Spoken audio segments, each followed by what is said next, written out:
to how to tailor your marketing campaign for distributors. This is probably going to be my favorite webinar. Relax, Erica. We hope so. So, as always, we're going to start this off by telling you to ask us questions, please. There's a little questions tab and go to webinar. And just ask us questions throughout. We'll try to answer them in real time, especially if they pertain to the topic we're talking about at that moment. And just for the record, don't worry if you guys missed something. We're going to send everything out in the whole video transcript, the slides, everything about 2 days after this. I just got some time to kind of collect everything. But once we do that, we'll send it out to everybody. So without further ado, who are we? I'm Colin. I host all the webinars once a month here for ASI, for our supplier side. And then I thought for this month, a really good one would be to talk to our distributor, or my distributor counterpart, Erica, about what she does here and how she communicates to distributors, because I don't really know the best way to do it, but she definitely does. So Erica, welcome. Thank you. Thanks for having me.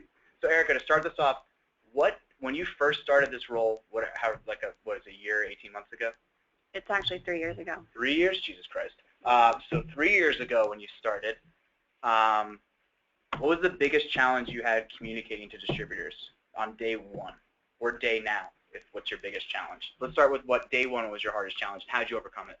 Well, day one was just trying to get the industry knowledge down, because I was brand new to the promotional products industry. So really trying to get a handle on the differences between suppliers and distributors and who does what and how the whole buying funnel goes.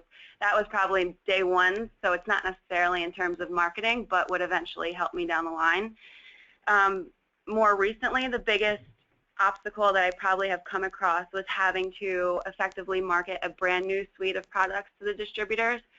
On the distributor side, we've recently launched a bunch of new products for online advertising, and we've done standalone and bundled packages. So just knowing the difference between educating our distributors on these services, since they're brand new to ASI, and knowing when to do a soft sell and move into a harder sell was probably the strategy that I had to work on the most, and that was more recently. And you'll hear a little bit more in the examples that I go through how I overcame that. We'll save that for then. I'm interested to see what's better, selling one product or multiple products at once. So, but we'll hold that for later. So I normally have a poll, because my whole big thing, as some of the suppliers who listen to this webinar a couple of times know, is you got to know your audience. You have to figure out who you're talking to.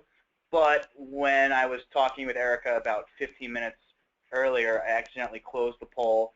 So we can't do the poll, but I still want to ask the question to get everyone thinking. And it's, how are you currently marketing to, how are you currently advertising to distributors or marketing to distributors? Do you only use print?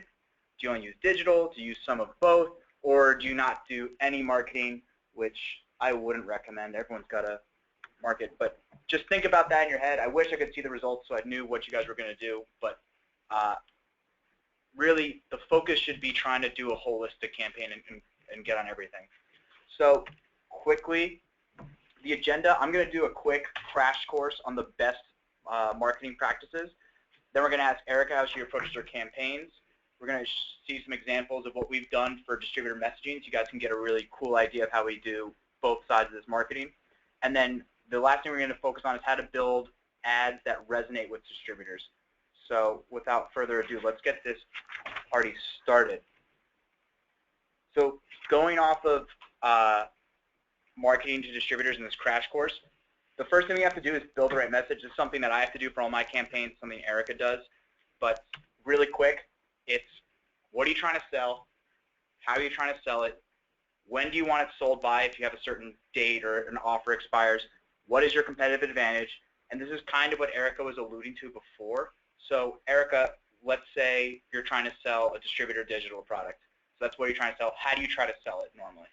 Well, it depends on the audience and how they like to receive their content. If I'm marketing to a distributor about pay-per-click, I could go in a bunch of different channels, but it's really analyzing what has been done in the past. If we've sent email to them or if we've done banner ads, really analyzing how they're responding to the previous efforts and tailor it accordingly. Okay, so run a couple different ads, figure out what works, and then keep going with that. So it's not just a one try. You have to kind of work and massage your message and get it right. So always testing. Yeah, that's the other encouraging thing, is that it's It's okay if it doesn't work the first time, and trust me, I've done this a bunch of times. It might not work the first time, but you got to kind of figure out what the temperamente's going to use.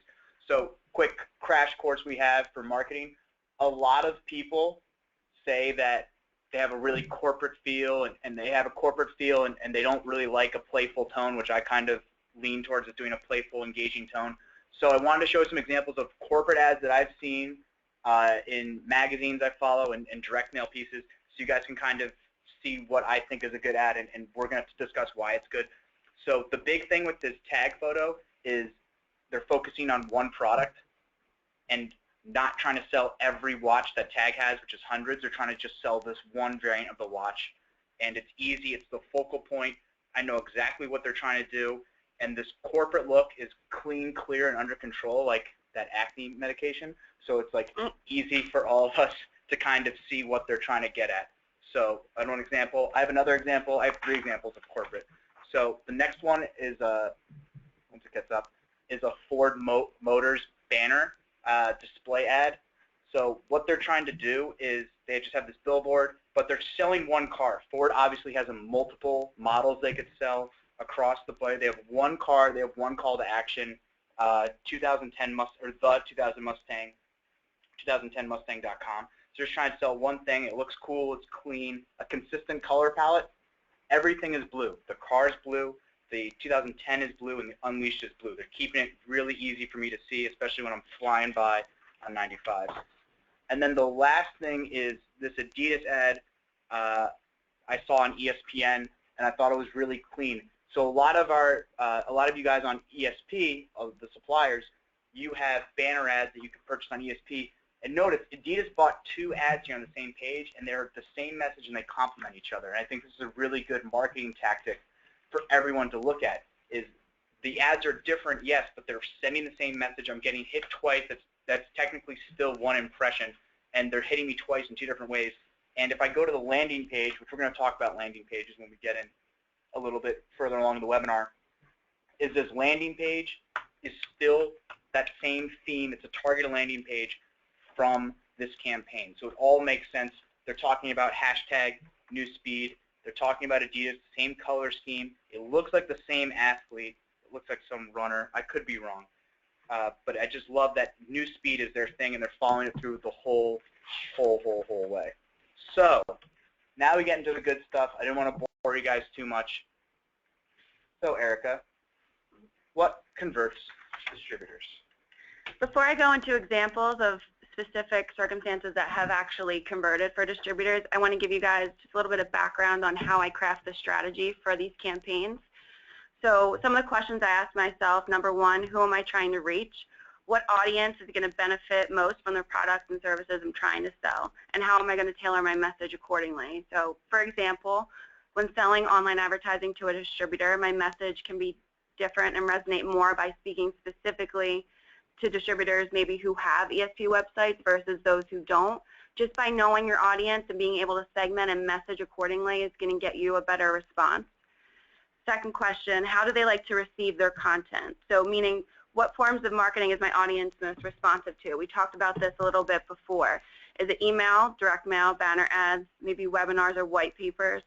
All of the different types of efforts require a different strategy, but if you combine them all together effectively in a branded strategy that connects all the way through the campaign, it can be integrated. Number 3, how do I want them to respond? So what is my call to action? What action do I want them to take? And is it clear enough? My recommendation per email effort or direct mail effort, have one clear call to action. If you put too many options on there, it's going to confuse them and it's going to decrease your response. So just make it as easy for them to get to the end goal as you want it to be. And then number 4, how can I grab their attention? Meaning, what am I going to do to stand out from all the other marketing that they're getting, that the audience is receiving, whether it's in their inbox, whether it's when they're searching on the internet, or whether it's what they get in their mailbox at home. So Erica, before we move on, I just had a quick question. So you're trying to reach a target audience, and then you also have a bunch of different mediums you're approaching them with. Just for some background, Erica runs our Google AdWords for the distributor side. So when we're talking about PPC, pay per click, that's just a word that we're using for Google. It doesn't pertain to ESP. But let's say you're trying to target distributors who are buyers of ESP, and they're non-buyers of Brand Builder, Traffic Builder. I really don't know your products. I'm sorry. We can go with Brand Builder. So they're non-buyers of Brand Builder. Is it okay in your mind to send them different pieces or different touch points of those content? So an email and then a banner ad and then something else, a PPC Google ad? I think that's definitely going to be most effective, because even though we all like our stuff a certain way, whether it's you prefer going through your email on your phone, you still have desktop email and you still have the internet and you search. So the more you put your message out there and in the different as many channels as you can, as long as it all ties together and you're able to effectively analyze where the traffic's coming from, then I would definitely suggest doing it that way. Similar to the Adidas campaign. They had 2 different types of banner ads linking to a landing page. That's what we would do, but making sure you can tag where the traffic's coming in at, because what we talked about before is being able to analyze and understanding your audience and how they do like their content. You want to make sure you hit it where they like it, but also be able to give them more education and be able to stay in the forefront when all of the noise of the internet is going everywhere. That's true. It's definitely important to stay relevant. So, Erica, let's walk through your creatives here. Okay, so this particular effort was designed to generate qualified leads by selling online advertising through a content funnel. So what we did was we created a series of emails, and the first one went out was a white paper download. And what made it so successful was the fact that we were, number one, we incorporated personalization. So if you see the first line of the index page on the left-hand side, using their first name or company name is definitely going to resonate better with them, and I would suggest using it anywhere on your marketing efforts that it's applicable. The second thing we did was we put the focus on the distributor. So we made ASI's products take a back seat, and we made the email more about how they'll benefit from doing online advertising and how it's going to make their business grow, rather than doing a hard sell and trying to push our products. So you put the distributor in there, made it real to them.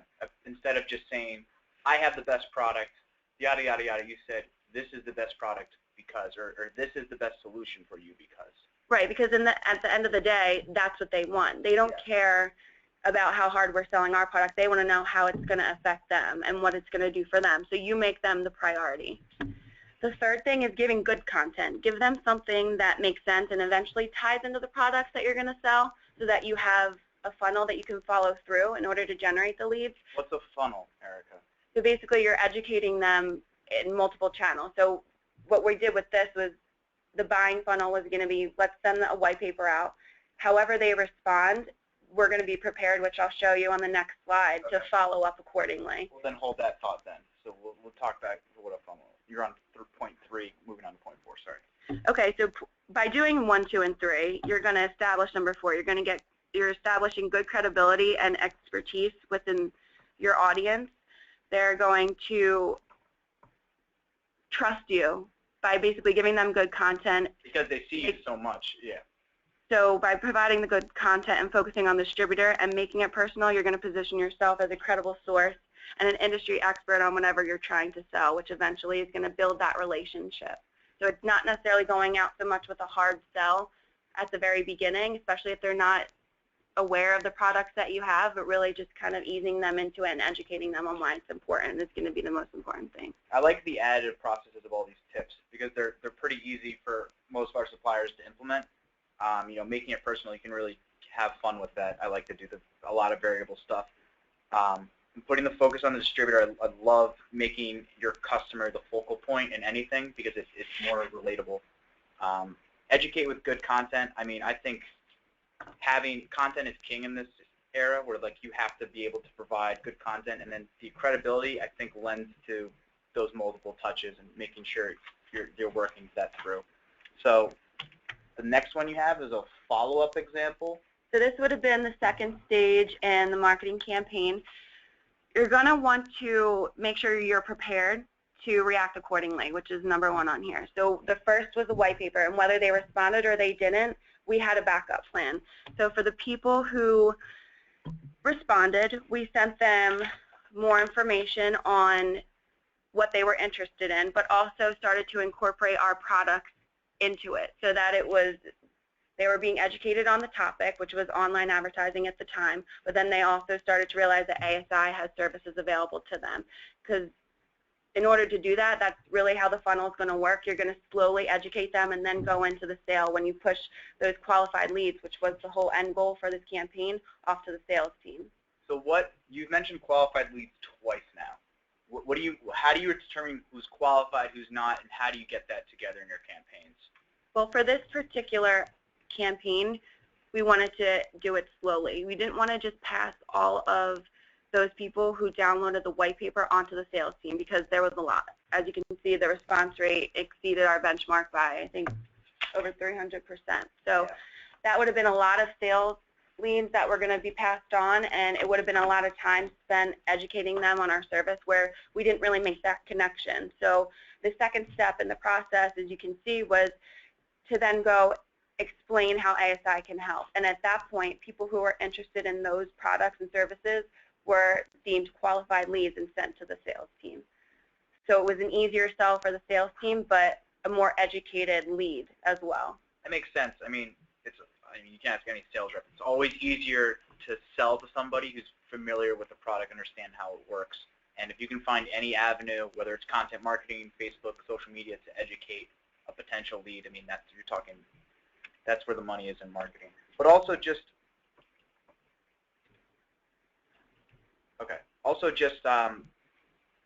moving through and understanding that marketing doesn't have to be just, I'm going to market this month. It can be, I'm going to do one email this month, I'm going to do a banner ad the next month, and then I'm going to do another email blast in month 3. So it's kind of like working everything together holistically.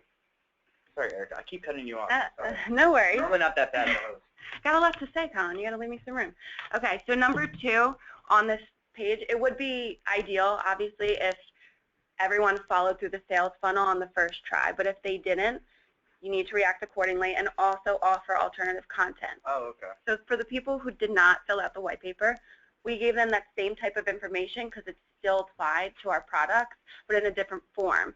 And this one actually worked better. With the people who didn't respond, they were more responsive to the alternate form of content. So that's something that I need to keep in mind for my next marketing campaign, what they like better, whether it's multiple white papers or a one-page download. This specific download, which was one page, increased our benchmark response by 633%.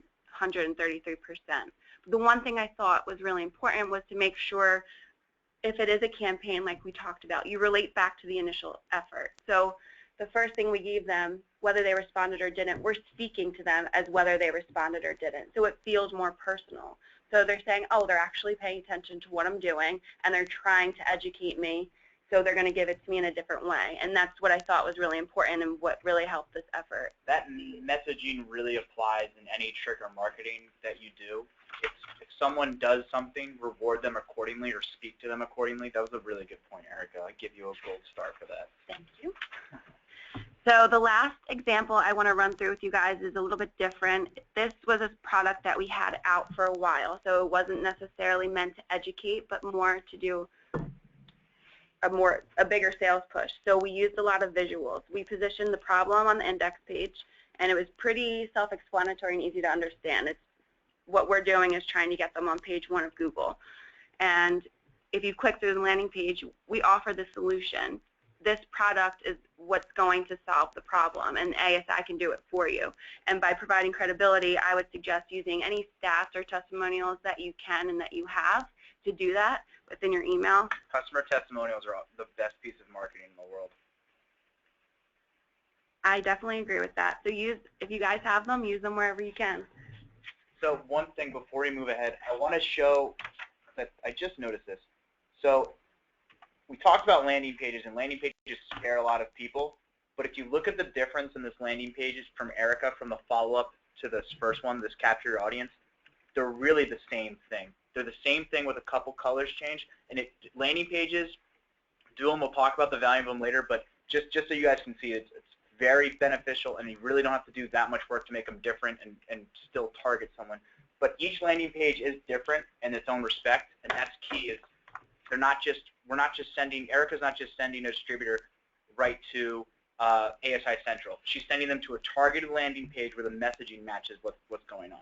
It's definitely important to do, especially when you're running campaign series and each piece is almost the same but not necessarily. You want to reflect back. If you think it's just as easy as creating different index pages and different banner ads that all go to the same landing page, I wouldn't recommend it. I would really speak to the audience in a different way, because the people who are coming through on a banner ad are different than the people who are coming through on an email, and you really want to try and target your messaging accordingly. Even send them to the product sell page on ESP or your own website if it's a banner ad. If they're clicking on a product, send them right there. Don't send them to your home page and have them try to navigate. That's a big point. That's missed by a lot of pro marketers.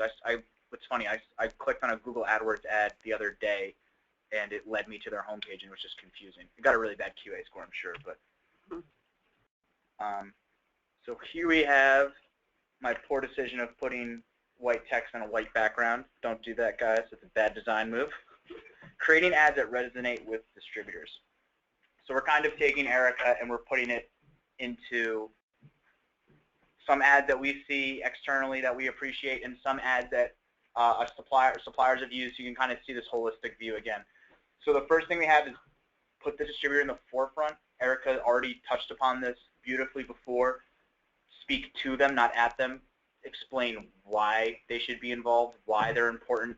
Everyone wants to think they're important. Everyone wants to be involved. So really kind of talk to them like a human. Use more yous and not I and we's. Use you will like this. And so that's why we picked this email example, is your opinion matters, so does your time. They're telling me that I am important and my stuff matters, and they want to thank me for taking a few minutes.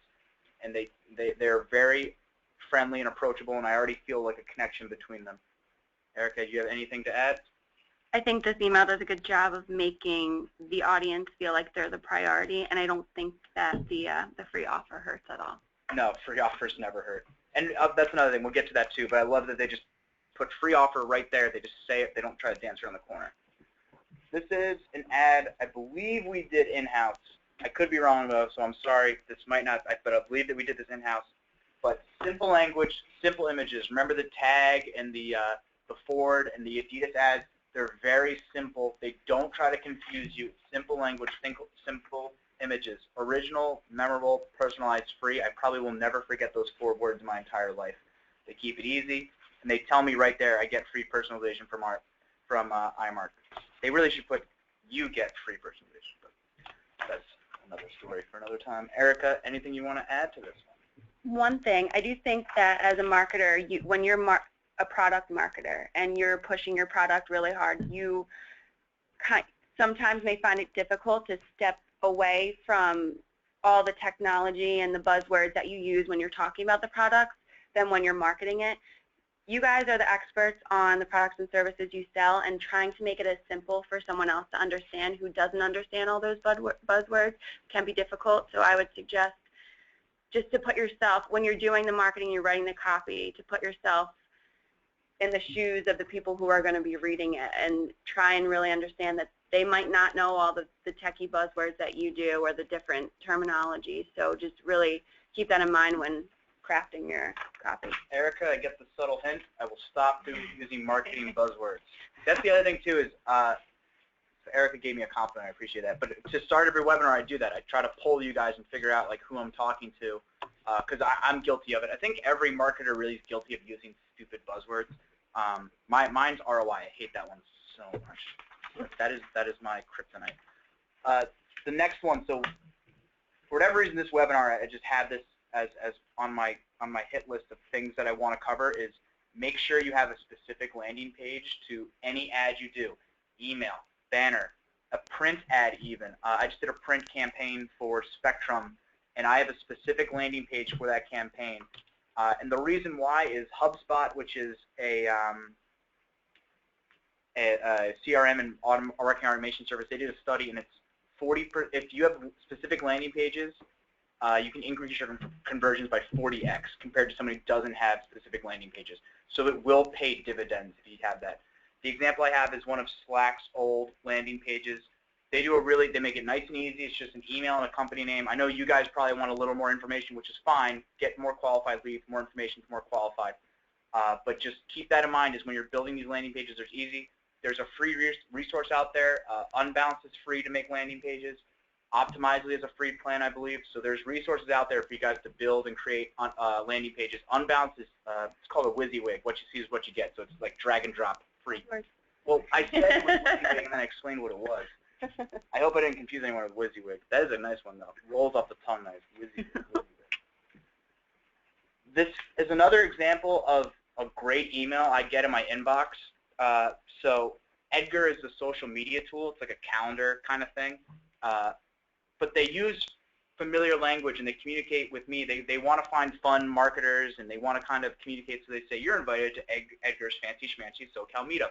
And that's exactly how I talk. Erica knows this because that's what I say in the office all the time. It's fancy schmancy. Every day. That's how you started off. But even the first line of the email, it says the cephalopods in San Diego. So it's talking about the cephalopods, the squid. Their characters of squid just is perfect for their branding, their identity. This email is really well done, well designed.